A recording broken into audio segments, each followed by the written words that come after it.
Jet plane work on which principle. Jet plane कौन से principle पे वर्क करते हैं? Newton second law, Newton third law, Newton first law या Newton laws of gravitational constant. तो हम बात करते हैं जो हमारे पास क्या आ जाता है, जेट आ जाता है। ठीक है, कौन आ जाता है? Jet plane. तो जैसे ही हम बात करें, जब भी कोई एक मैन है वो जंप कर रहा है किससे, बोट से, तो वो क्या करता है, प्रेस करता है अपने फुट से बोट को। तो उसका क्या मतलब है कि कोई भी वो एक्शन कर रहा है, एक्शन तो वो फॉरवर्ड की तरफ कर रहा है लेकिन फोर्स अपोजिट दिशा में लगा रहा है। ठीक है, तो इस तरीके के जो एक्शन होते हैं, जैसे जेट प्लेन की बात करें तो इसमें न्यूटन थर्ड लॉ लगता है। ठीक है, वो जाता आगे की तरफ है लेकिन उसमें एनर्जी जो रिलीज होती है वो उसके अपोजिट मैनर में होती है। तो Newton third laws of motion, option number B is the right answer आपका हो जाएगा। Sound travel at the fastest speed in. Sound सबसे ज़्यादा फास्ट किस में ट्रैवल करती है? अब बात करते हैं वैक्यूम, स्टील, वाटर या एयर। जो साउंड है हमारे पास, इसमें मैकेनिकल वेव्स होती हैं और साउंड को मटेरियल चाहिए होता है, कोई मीडियम चाहिए होता है ट्रैवल करने के लिए। जो डेंसिटी है सॉलिड्स की, उनकी हाई और मॉलिक्यूल्स अगर उसमें ज़्यादा हों तो सॉलिड जो होते हैं क्लोजली पैक्ड हो जाते हैं। लेकिन हम बात करें जो स्टील एक सॉलिड सब्सटेंस है, इसमें साउंड है वो सबसे ज़्यादा जो फास्टेस्ट चलती है एक सॉलिड सब्सटेंस में।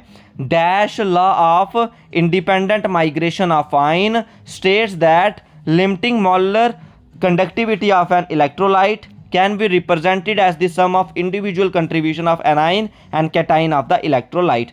तो जहाँ पे हम बात करते हैं सबसे पहले मोलर कंडक्टिविटी। तो मोलर कंडक्टिविटी क्या होती है? जाने कि मोलर कंडक्टिविटी की हम बात करें, जो वॉल्यूम ऑफ सोल्यूशन हमारे पास पड़ा है उसमें कितने मोल ऑफ इलेक्ट्रोलाइट जो पड़े हुए हैं और वो कितना कंडक्ट कर रहे हैं एक unit area of cross section में। ठीक है, ये आपने याद रखना है। और जो कंडक्टिविटी एक सोल्यूशन की होती है जीरो कंसंट्रेशन पे, वो लिमिटिंग मोलर कंडक्टिविटी होती है। अब बात करते हैं जो कोलारुस लॉ बात करता है इंडिपेंडेंट माइग्रेशन ऑफ आयन की, वो किसके बराबर होता है? Sum of molecularity, sum of molar conductivity of cation and sum of molecularity of ion. तो कोलारुस लॉ इसका हो जाएगा option number B. Next question, which one of the following is not a characteristics of sound wave. Sound wave के कौन से characteristics नहीं है? Amplitude, nature, wavelength या वेलोसिटी। तो इसकी बात करें जो ऑप्शन नंबर 2, साउंड वेव का जो नेचर है वो इसका क्या है? करेक्टरिस्टिक्स नहीं है। एम्पलीट्यूड भी है, वेवलेंथ भी है, जो फ्रीक्वेंसी भी है। फ्रीक्वेंसी इसकी डिटरमाइन करती है पिच, वेवलेंथ डिस्टेंस होता है दोनों सिमिलर पॉइंट का, और एम्पलीट्यूड क्या होता है? एम्पलीट्यूड यानी कि जो मीडियम है जिसमें वेव्स जो डिस्प्लेस हो रही हैं, और एम्पलीट्यूड डिटरमाइन करता है loudness of the sound. Next question, which one of the following is used in fire alarm. Fire alarm में क्या हम यूज करते हैं? Photo cell, water, solar cell या इनमें से कुछ भी नहीं। तो जो फोटो सेल है इसको हम फायर अलार्म में यूज़ करते हैं ताकि जब भी स्मोक डिटेक्ट हो, जो फोटो इलेक्ट्रिक स्मोक डिटेक्टर होता है उस वो डिटेक्ट कर जाता है फायर को। और इसमें क्या होता है कि जो एलईडी लाइट्स लगी होती हैं। ठीक है, तो ये आपके कुछ इंपॉर्टेंट इस पर फोटो सेल हो जाएगा। आपको डेली बेस पे इसी तरीके के हमारे इंपॉर्टेंट सेशंस मिलते हैं। सुबह 8 बजे इंग्लिश का, शाम को 8 बजे जीएस का। इनकी इंपॉर्टेंट पीडीएफ लिंक भी डिस्क्रिप्शन पे आपको मिल जाएगा। और संडे को, एवरी संडे को आपका मॉक टेस्ट होता है। आपने उस मॉक टेस्ट को लगाना है और उसमें अपना अच्छे से अपना स्कोर है जो चेक करना है, कितना आपका पूरे वीक का जो पड़ा होता है वो सारा हम उसी में रिकैप कर लेते हैं। If a big drop of water is broken into smaller drops, the surface energy increase, decrease, same, जहाँ पहले इंक्रीज फिर डिक्रीज। तो जहाँ पे बात करें हम इस क्वेश्चन में, जो हमारे पास बिग ड्रॉप वाटर है, जब हम उसको ड्रॉप स्मॉलर में ब्रेक करते हैं, जो टोटल एनर्जी जो टोटल सरफेस एरिया होता है स्मॉलर ड्रॉप का, वो क्या हो जाता है? ज़्यादा हो जाता है बिग ड्रॉप से। तो जहाँ पे हम बात करें जो सरफेस एनर्जी है वो डायरेक्टली प्रोपोर्शनल होती है सरफेस एरिया के। तो जहाँ पे जो हमारे पास सरफेस एनर्जी होगी वो क्या होगी? इंक्रीज होगी। Option number A is the right answer इस क्वेश्चन का आपका होगा। नेक्स्ट क्वेश्चन की बात करें, इनमें से कौन सी स्टेटमेंट इनकरेक्ट है? The particles of matter are in stationary state. Particles of matter are extremely small. Particles of matter attract each other. Particles of matter have space between them. अब बात करते हैं मैटर क्या आ जाएगा? Everything that occupies space। और जहाँ पे बात करें जो पार्टिकल्स होते हैं मैटर के, ये मूव कॉन्स्टेंटली करते हैं और स्टेशनरी नहीं होते, और इनमें काइनेटिक एनर्जी रहती है। जो साइज़ होता है पार्टिकल्स का वो वेरी स्मॉल रहता है उनके मैग्नीट्यूड के कंपैरिजन में। तो ऑप्शन नंबर ए इस क्वेश्चन का राइट आंसर हो जाएगा। A body travelling with the speed of more than the velocity of sound in air, यानी कि जो बॉडी ट्रैवल करती है स्पीड के साथ जो वेलोसिटी ऑफ साउंड से ज़्यादा होती है उनको क्या बोलते हैं? Ultra infra. तो जो हमारा क्या आ जाता है उसको बोलते हैं हम supersonic. Option number C is the right answer इस क्वेश्चन का आपका आएगा। ठीक है, what is the standard temperature in kelvin. तो कैल्विन में आपने स्टैंडर्ड टेम्परेचर बताना है, तो वो कितना हो जाएगा? 300 कैल्विन। ठीक है, 300 कैल्विन। और standard room temperature degree Celsius में 27 है। तो जब हम डिग्री सेल्सियस को कन्वर्ट करते हैं किस में? जो कैल्विन में, तो 273 उसमें जोड़ना पड़ता है। तो 273 प्लस हमारे पास 27, तो वो बन जाएगा 300 कैल्विन। इसका सही आंसर हो जाएगा। Which can be use to measure the root pressure. तो रूट प्रेशर हम किससे मेज़र करते हैं?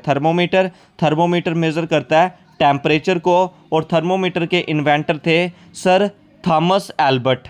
उसके बाद स्पीडोमीटर है जो मेज़र करता है स्पीड ऑफ व्हीकल, और उनको डिस्कवर करा था जोसेफ बेलुसिक। उसके बाद स्फाइग्नोमीटर जो बीपी मेज़र करते हैं उसको डिस्कवर करा था कार्ल सैम्यूल रिटर ने। मैनोमीटर जो प्रेशर ऑफ लिक्विड या गैस करता है उसको करा था ऑटो वैन ने।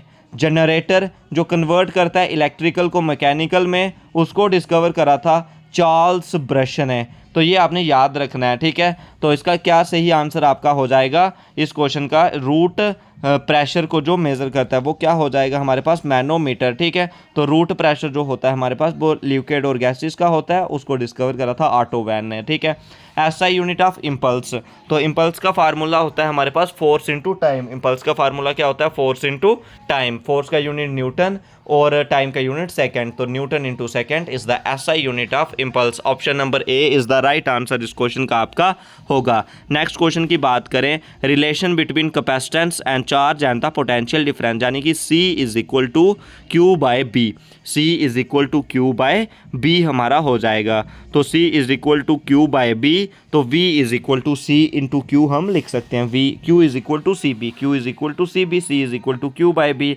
तो इसका क्या हो जाएगा हमारे पास? Option number B is the right answer हमारा हो जाएगा। Quantum theory of light was given by. Quantum theory किसने दी है?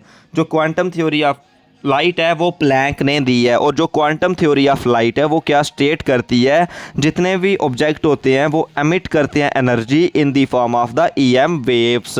जो ये वेव्स होती हैं जनरेटेड होती हैं by the oscillations of charge और फाउंड होती हैं एटम एंड मॉलिक्यूल में। ठीक है, ये आपने इसका याद रखना है। Planck is the right answer इस क्वेश्चन का आपका आ जाएगा। अब नेक्स्ट क्वेश्चन की बात करें, if a liquid does not wet glass if its angle of contact. अगर कोई लिक्विड बैट नहीं कर रहा है ग्लास को तो उसमें क्या हो जाएगा हमारे पास? लिक्विड अगर बैट नहीं कर रहा है ग्लास को, इसका मतलब क्या है? जो इंट्रैक्शन है लिक्विड मॉलिक्यूल की वो ज़्यादा है, interaction between the liquid and solid से। तो जहाँ पे जो एंगल बन जाएगा, एंगल कौन सा होता है? 90 डिग्री एंड 180 डिग्री, यानी कि जो सरफेस नॉट वेट करता है, और इसी केस को हम बोलते हैं हाइड्रोफोबिक कोहेसिव फोर्स होती है इसमें। ठीक है, तो वो कौन सा बन जाता है? ऑब्ट्यूस बन जाता है। ठीक है, इनमें से आपने इनकोरेक्ट पेयर बताना है जो सही है।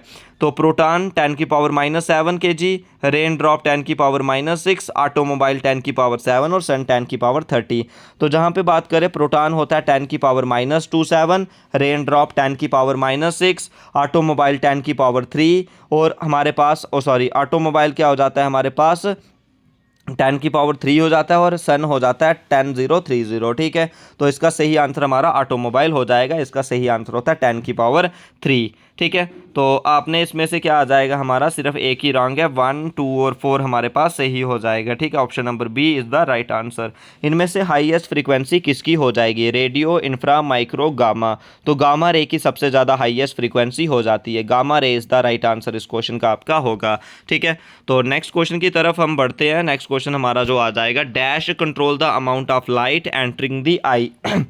लाइट को एंटर करने के लिए आई में कौन कंट्रोल करता है? ठीक है, इरिस, रेटिना, कॉर्निया या कोई भी नहीं। तो इरिस इसको कंट्रोल करता है। जो अमाउंट होता है लाइट में कितना एंटर होना चाहिए वो कंट्रोल करता है iris.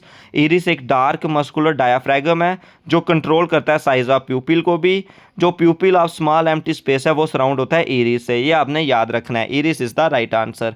Eight which point of earth, जहाँ पे कोई भी ग्रेविटी नहीं होती। North and south pole, equator, ocean surface, at centre. तो एट सेंटर ऑफ अर्थ में कोई भी हमारे पास ग्रेविटी की वैल्यू नहीं होती, ठीक है। तो option number B is the right answer. The diameter of reflecting surface of spherical mirror is called focus, aperture, principal axis, जहाँ तो पोल। तो इसका क्या हो जाएगा, aperture is the right answer हो जाएगा, ठीक है। Option number B is the right answer. Next question की बात करें, what is the approximate terminal velocity of sky diver falling freely with parachute in open condition. तो कितनी उसकी टर्मिनल वेलोसिटी हो जाएगी जब वो उससे आएगा, तो 200 किलोमीटर, और option number C is the right answer आपका हो जाएगा। नेक्स्ट क्वेश्चन की बात करते हैं, a theodolite is use for measuring oceanic temperature, celestial distance, river water flow, angles in horizontal and vertical plane. तो सही आंसर इसका क्या हो जाएगा, option number 4, angles in horizontal and vertical planes. Theodolite is use for measuring angles in horizontal and vertical plane. Option number D is the right answer आपका हो जाएगा। तो इसकी आंसर की इसकी आपके पास जो पूरी पीडीएफ है वो भी मिल जाएगी, उसका लिंक आपको डिस्क्रिप्शन पे मिल जाएगा टेलीग्राम का, उसको आप ज्वाइन कर लीजिए, वहाँ से फ्री ऑफ कॉस्ट सभी पीडीएफ को आप डाउनलोड कर सकते हो। जो पहले के अपलोडेड पीडीएफ है उनको भी आप वहाँ से डाउनलोड कर सकते हो। अगर इनके रिगार्डिंग कुछ डाउट्स हो तो कमेंट सेक्शन में जरूर पूछ सकते हो। तो चैनल से फर्स्ट टाइम जुड़े हो तो सब्सक्राइब कर लीजिए, ताकि आपको आने वाले सारे jobs update, educational update, exam update सारे टाइम टू टाइम मिलते रहें, और आपकी जो प्रेपरेशन है वो सारी अच्छे से अच्छी होती रहे। तो आज के इस वीडियो पार्ट में बस इतना ही।